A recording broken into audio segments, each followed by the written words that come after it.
मी पंजाब हवामान अभ्यासक मुक्काम पोस्ट गोळी धामणगाव तालुका शिरूर जिल्हा परभणी। त्याच्यानंतर पश्चिम महाराष्ट्रात देखील 2 ते 6 दरम्यान जोराचा पाऊस पडणार आहे, पण पश्चिम महाराष्ट्रात आणखी 3 दिवस सूर्यदर्शन राहणार आहे। तुरळक ठिकाणी सरी येतील म्हणून हे देखील लक्षात द्यायचं। त्याच्यानंतर सातारा, सांगली, कोल्हापूर, सोलापूर, पुणे, कोकणपट्टी म्हणजे 2 ते 6 दरम्यान जोराचा पाऊस राहणार आहे।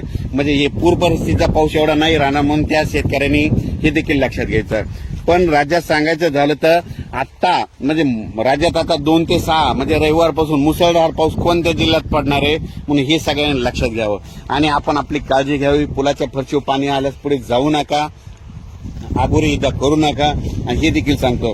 आणि मुसळधार पाऊस तुम्हाला एक सांगू इच्छितो तर सगळ्यात जास्त म्हणजे 2 ते 6 दरम्यान तेलंगणामध्ये जास्त पडणार आहे, आंध्र प्रदेशमध्ये पडणार आहे। तेलंगणा आणि आंध्र प्रदेशमध्ये मुसळधार पाऊस पडणार आहे तर तिकडं कांद्याचं नुकसान झालं तर मराठवाड्यातल्या शेतकऱ्याचा कांद्याचा भाव वाढतो। हे निसर्गाचं गणित आहे म्हणून हे देखील सगळ्यांनी लक्षात घ्यायचं।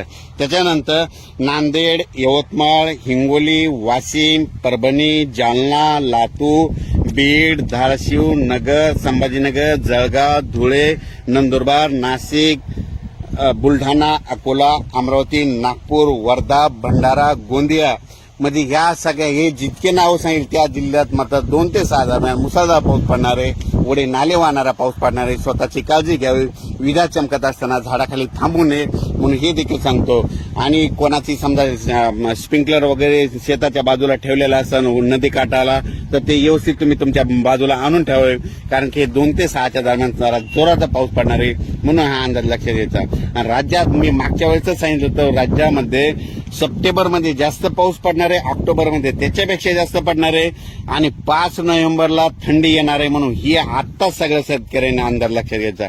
परत अचानक वातावरणात बदल झाला तर परत एक मेसेज दिला जाईल, लगेच 2-2 दिवसाला प्रत्येक 2 दिवसाला अपडेट दिले जाईल जोपर्यंत पाऊस आहे म्हणून हे देखील लक्षात येतं। पण राज्यात सांगू इच्छितो या 3 दिवसात थोडं काही भाग म्हणजे कडक सूर्यदर्शन होऊन दुपारच्या नंतर तुरळक ठिकाणी तुम्हाला आजूबाजूच्या परिसरात 10-20 किलोमीटरच्या अंतराने पाऊस पडलेला दिसेल म्हणून हे लक्षात येतं। पण म्हणजे राज्यात सर्वत्र सांगायचं झालं तर सर्वदूर सांगायचं झालं तर 2 ते 6 दरम्यान राज्यात जोराचा पाऊस पडणार आहे म्हणून हे अंदाज लक्षात यायचा।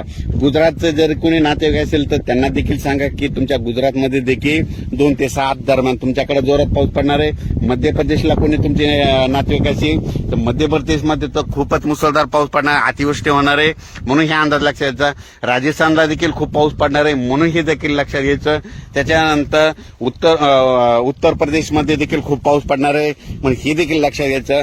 आणि विशेष म्हणजे मध्य प्रदेशचा कांदा काढायला आलेला आहे, तिकडल्याचं नुकसान व्हायला त्याच्यामुळे महाराष्ट्रातल्या कांद्याचा भाव वाढेल म्हणून हे निसर्गाचं पावसावर सगळं डिपेंड असतं म्हणून हे देखील सांगू इच्छितो। अचानक वातावरणात बदल झाल्याचा परत एक मेसेज दिला जाईल। धन्यवाद।